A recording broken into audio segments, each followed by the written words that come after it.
justiça ambiental tem a ver com a ideia das assimetrias em termos de benefícios e de cargas, de riscos, de danos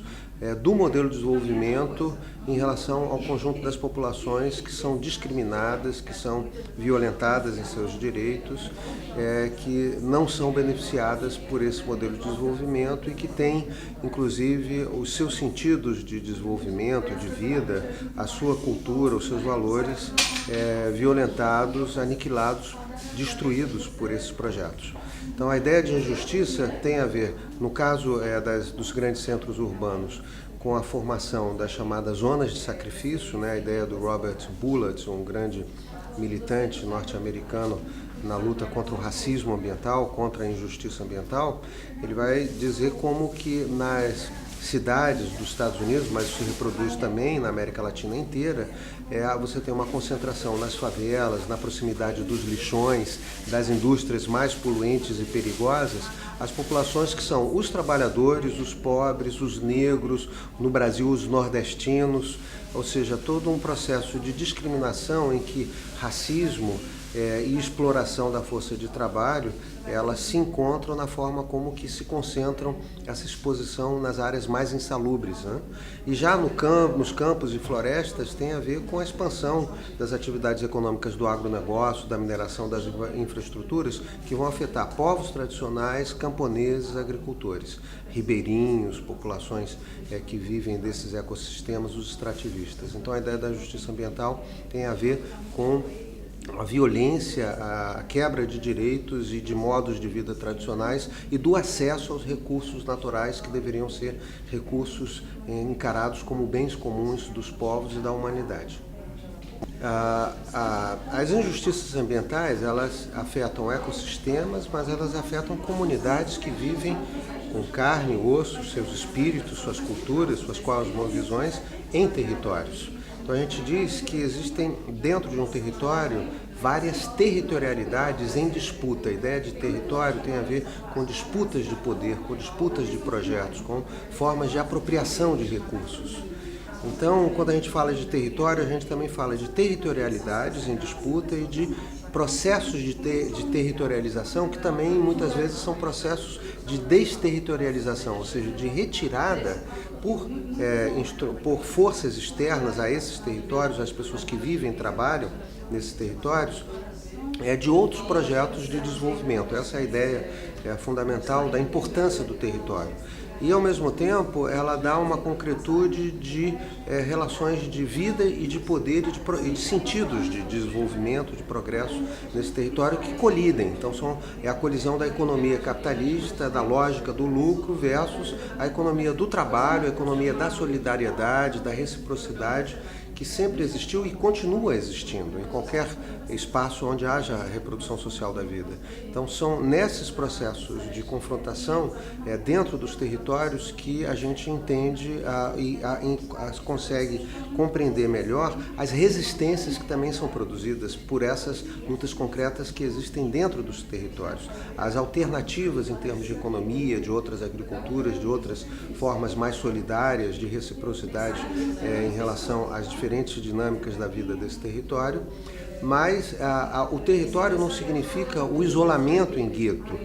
Esses territórios eles se comunicam e eles podem produzir outras articulações políticas, que é o que nós vemos através dos movimentos sociais e de redes como a Rede Brasileira de Justiça Ambiental.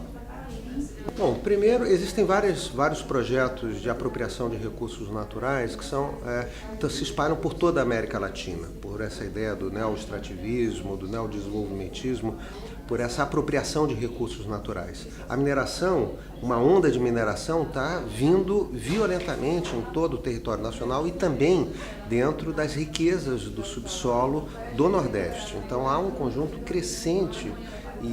de minerações que estão produzindo vários conflitos. Minério de ferro, o próprio urânio envolvendo o ciclo nuclear, uma série de outros minérios ligados inclusive à produção de fertilizantes, aos agroquímicos, que são fundamentais para o agronegócio, para a expansão do agronegócio, porque depende de insumos externos. Então, acho que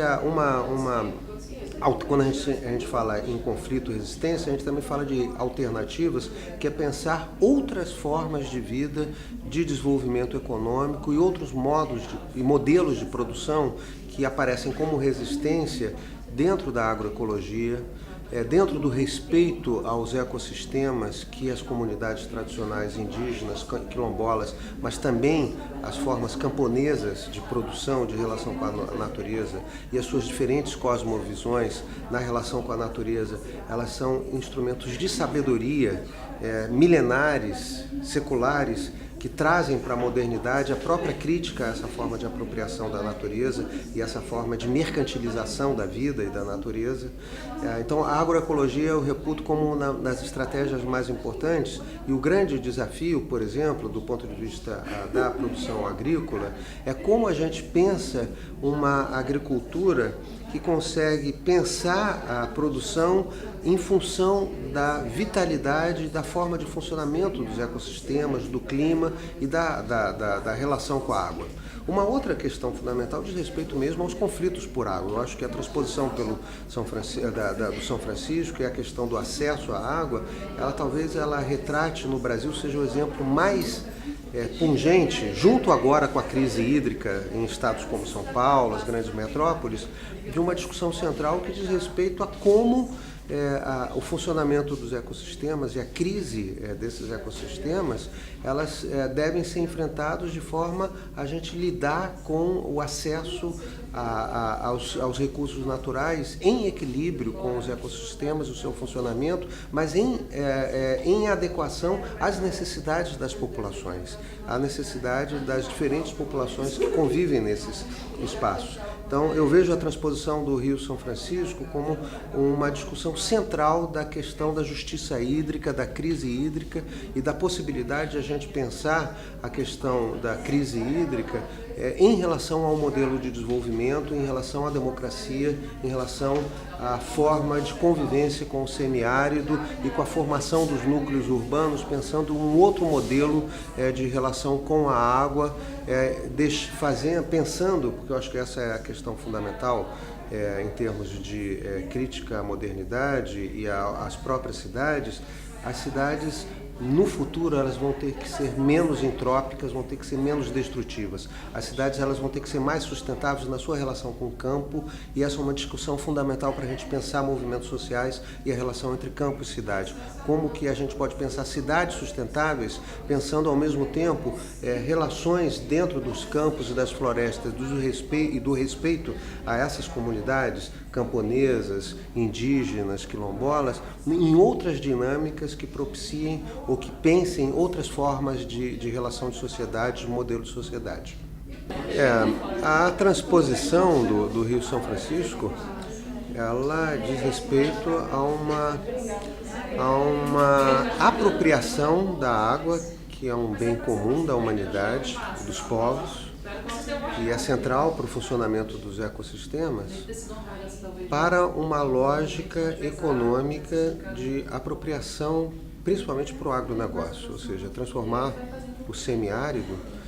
em produtor de frutas que, pela intensidade do sol, produzem frutas de especial sabor, especial doçura, para serem apreciadas pelas elites que vivem no centro do capitalismo mundial. Essa é a lógica da apropriação da água pela transposição. Então, a discussão das injustiças produzidas pela transposição de São Francisco, elas refletem um modelo de desenvolvimento capitalista, uma forma de concentração de renda e de poder, e ela confronta uma série de direitos e de outros projetos de sociedade. Eu entendo dessa maneira a transposição do São Francisco. Entendo como um projeto de modernidade, de controle da natureza e de reprodução e acumulação do capital por uma forma que impede outros modelos de sociedade, outras formas de economia, outras formas de agricultura que, na verdade, são aquelas que estão em oposição ao modelo de transposição do São Francisco.